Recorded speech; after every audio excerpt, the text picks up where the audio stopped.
Greetings, Indie Warriors, and welcome to I Dream of Indie. My name is Old Gamer Joe, bringing you another review today as we look at sci-fi horror first-person shooter Hollow 2 on the Nintendo Switch. And I must admit, I never played the original Hollow, but my understanding is that it was a game that really wasn't ready for launch. In fact, it had some rather notorious bugs and glitches, so right out of the gate, you have to wonder how this game got a sequel at all. I never cared about this ship. I just wanted to find myself. I had to. Who doesn't love a good redemption story though, right? I certainly do. In Hollow 2, you'll be playing as lead character Mark, who finds himself trapped within the Shakhter-One. This is an old mining station which is now being controlled by Mark's ex-wife. His wife will actually narrate the majority of this game, and she'll be constantly taunting and reminding you about how you're suffering from memory loss and basically just being a bully and picking on you. You'll need to survive your wife's psychological mind games, all while taking down evil demon spider thingies. As far as the controls go in Hollow 2, there are some interesting design choices here, to say the least. It does play a lot like your traditional first-person shooter, but you don't actually have the ability to jump or dash in this game, and I found that strange that they quite literally went out of their ways here to design these maps so that you don't need to utilize a jump. It's a really odd decision. As someone who likes to mindlessly jump around while shooting in my games, it did take some getting used to. While the standard walking speed here is somewhat decent, I did find the game was just a tad slower than I would personally like a shooter to be. Regardless, these decisions do give the overall experience a bit of a slower, more brooding feel, which I think is what the developer was going for. There's not a ton of guns in Hollow 2, I think there's about 5 or so going off of memory, but I can appreciate that each weapon does feel fairly unique from the last. Your standard gun, the Pinner, shoots out electric sparks and does minimal damage, but its ammo is unlimited, and like all weapons in Hollow 2, it does have a secondary fire that allows for a charged shot. The Ripper shoots out green plasma and does significantly more damage, or you have more complex weapons like the Cutter, where you'll need to detonate sharp discs, and well, that one really wasn't that fun to use. Still, I do have to credit the creativity that went into each weapon, and the actual shooting mechanics are halfway decent. It gives Hollow 2 more of an arcade feel. You won't be aiming down sights or sniping from a distance, as most encounters are going to be wave-based.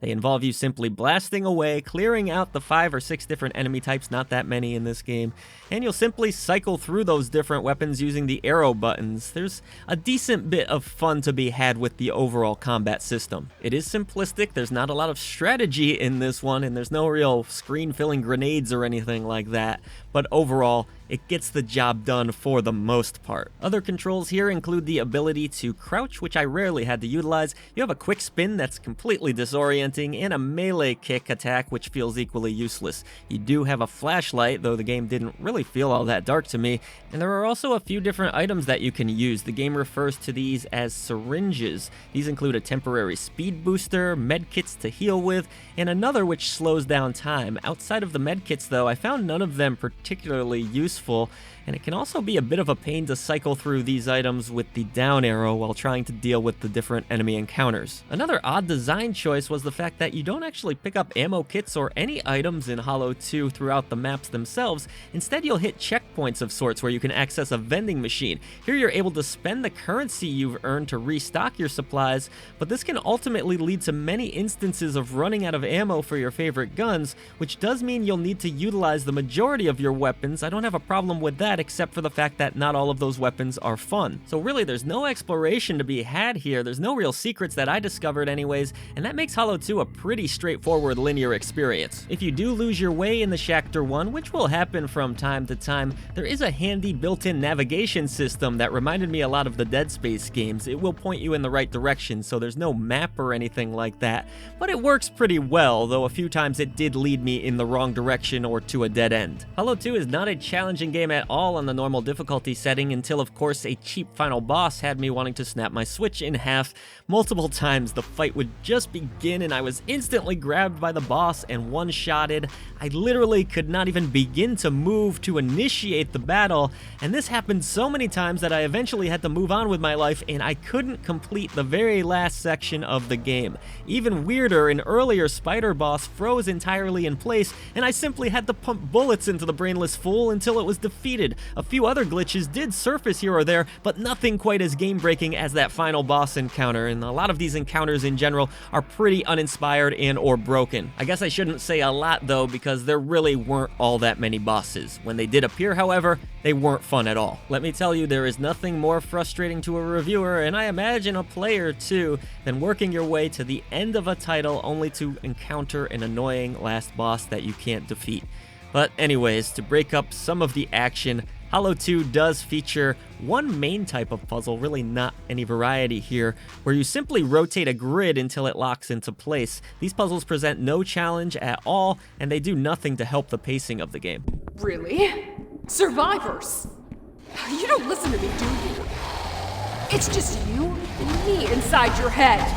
Remember that. As far as the visuals are concerned, the first thing you're really going to notice is that Hollow 2 seems to run at a very low resolution. I don't have the exact numbers in front of me or anything like that, but it looks pretty close to a game you would have seen on the Xbox 360. Not the Xbox One, the 360 that released all the way back in 2005. To mask this, the developer has tossed a static-looking filter over the entirety of the game, and I thought it looked pretty washed out, with a persistent shimmering effect throughout that was really quite irritating. The enemy designs here too look quite odd. Some of these demons are naked for some reason, with glowing yellow lights, and yeah, nothing really scary or unsettling about the game's overall atmosphere at all. It's just kind of odd. I do have to say that some care obviously went into the map design. There's a good amount of detail in the environments, but you can't always make it out because of that grainy filter.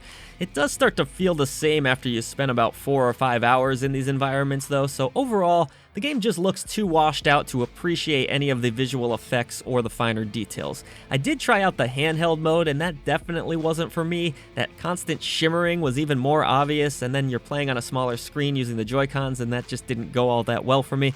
Credit where it's due though, while some firefights did produce frame drops, and there were, I think I counted 2 points in the campaign where I hit severe stuttering, you're mostly getting a pretty stable, maybe 30 FPS throughout, and I know that's kind of a sad thing to celebrate in now almost 2022, but when you consider how a lot of other Switch ports have run, I guess you'll take it. Oh, I almost forgot one other odd glitch that I did run into with Hollow 2 was the fact that whenever you take a death in this game, you're booted all the way back to the main menu. Maybe it wasn't a glitch, maybe that's another weird design choice. So instead of just picking up at the last checkpoint, you have to go in, reload the save file, go all the way back, that kind of thing, and that's pretty aggravating. As far as the sound design goes, I actually think the voice actress for Mark's ex-wife is pretty good here given what she has to work with.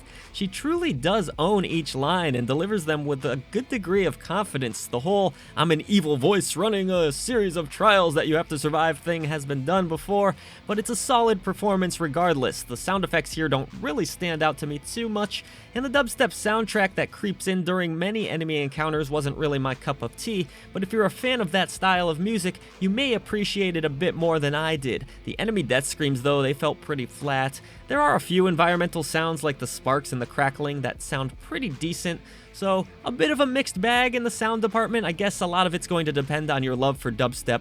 In my case, I don't really like it, but the voice acting, I do credit it there. I found it kind of amusing that at one point in Hollow 2, a joke is made about how bad its predecessor was, and yet a lot of glaring issues in this sequel still do hold it back from being anything other than a mediocre first-person shooter on the Switch.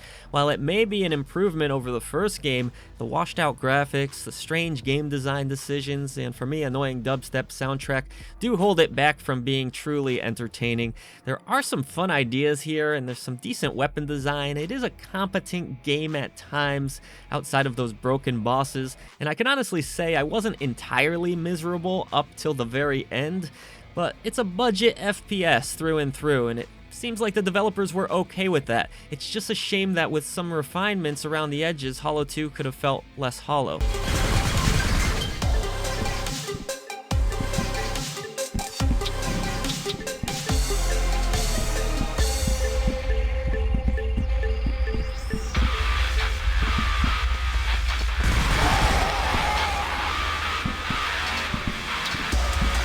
Thank you so much for watching the latest video from I Dream of Indie. We would now like to take a moment to pay tribute to our great indie warriors who support us through channel memberships. Bill T, Christian Cruz, Kevilo Mitchell, Hall, Chris Jackson, Nathan Moore, Adriana Amato, CJR, C. Coyle, Skepticism, Haley, Julian Kolbish, Jen Rose, Jesse, CPM, Bunny, JRS the 8th, Raylin, Marky Mint, Dave Harp, and John Winston. Thank you so much for all you do for independent developers, publishers, and for I Dream of Indie. Everybody else, please head down to the description box below. We gotta defeat the gaming echo chamber and bring a voice to the voiceless ones in gaming.